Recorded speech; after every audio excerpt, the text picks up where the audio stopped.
కృష్ణా డెల్టాకు సంబంధించి ఏదైతే first crop ఖరీఫ్కి సంబంధించి సాగునీరు కానీ అదేవిధంగా త్రాగునీరు సమస్య ఏదైతే ఉందో అది పోలవరం ప్రాజెక్టు పూర్తయ్యేంత వరకు వేచి చూడకుండా వారికి సాగునీరు త్రాగునీరు అందించాలి. తద్వారా ఏదైతే శ్రీశైలం నుండి ఆ రిమైనింగ్ ఏదైతే వాళ్ళ వాటర్ ఏదైతే ఉందో అది రాయలసీమకి అందించాలనేటువంటి ఆలోచనతో ఆ రోజు చంద్రబాబు నాయుడు గారు ముందు చూపుతో ఏదైతే పట్టిసీమను ఎత్తిపోతల పథకాన్ని ఏదైతే ఆయన నిర్మాణం చేసి ప్రారంభించారో ఆ పట్టిసీమ ఎత్తిపోతల పథకం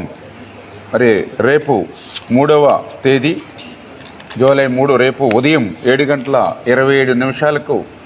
ఆ పట్టిసీమ ఎత్తిపోతల పథకాన్ని పంప్స్ని ప్రారంభిస్తున్నామని చెప్పి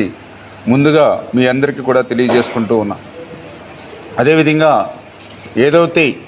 మరి తాడిపూడికి సంబంధించి మరి ఏదైతే అక్కడ 875 క్యూసెక్కుల నీరు పంపించడానికి ఏదైతే వీలు పడుతుందో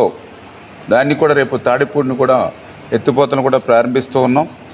అదేవిధంగా ఏదైతే మరి అటు పురుషోత్తపట్నం ఏదైతే ఉందో మరి అక్కడ కూడా మరి ఏదైతే 3500 క్యూసెక్కుల నీరు ఏదైతే లిఫ్ట్ చేయడానికి అవకాశం ఉందో దాన్ని ప్రారంభించిన తర్వాత నెక్స్ట్ స్టేజ్ 2 పురుషోత్తంపట్నం సంబంధించి మరి ఒక 1000 క్యూసెక్కుల నీరు ఏదైతే మరి ఇక ఏలేరు రిజర్వాయర్కి పంపింగ్ ఏదైతే చేసుకుంటామో మరి వాటిని కూడా 1 by 1 ఒక్కొక్కటి కూడా ప్రారంభించాలని, అదేవిధంగా పుష్కర ఎత్తిపోతలకు సంబంధించి కూడా ఒక 1225 క్యూసెక్కుల వాటర్ ఏదైతే పంప్ చేయడానికి వీలుందో ఇది కూడా రేపు ప్రారంభించాలని. ఏదైతే గోదావరి నుంచి మీ అందరికీ తెలుసు ప్రతి సంవత్సరం కూడా 3000 టీఎంసీల నీరు వృధాగా ఏదైతే సముద్రంలో కలిసిపోతూ ఉందో మరి దాని నుండి పోలవరం ప్రాజెక్టుని నిర్మాణం చేయడం ద్వారా ఆ గోదావరి జలాలు ఆంధ్రప్రదేశ్ రాష్ట్రం అంతా కూడా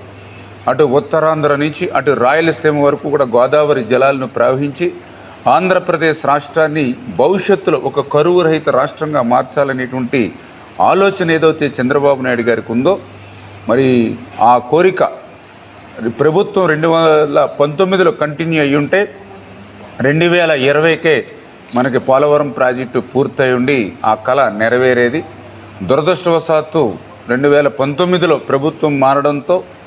జగన్ ఏదైతే ఈ యొక్క పోలవరానికి విధ్వంసంగా మరి మారినటువంటి పరిస్థితుల్లో పోలవరానికి జగన్ ఒక శాపంగా మారినటువంటి పరిస్థితుల్లో ఏదైతే ఆ రోజు చంద్రబాబు నాయుడు గారు మరి ప్రతిపక్షంగా ఆ రోజు జగన్మోహన్ రెడ్డి ఎన్ని విమర్శలు చేసినా ఆ రోజు ఏదైతే ఈ యొక్క పట్టిసీమను కానీ అటు పురుషోత్తపట్నం కానీ ఏదైతే ఎత్తిపోతలను ఆ రోజు నిర్మాణం చేసి ప్రారంభించాడో అవే ఈరోజు అటు డెల్టాకు అదేవిధంగా మరి అటు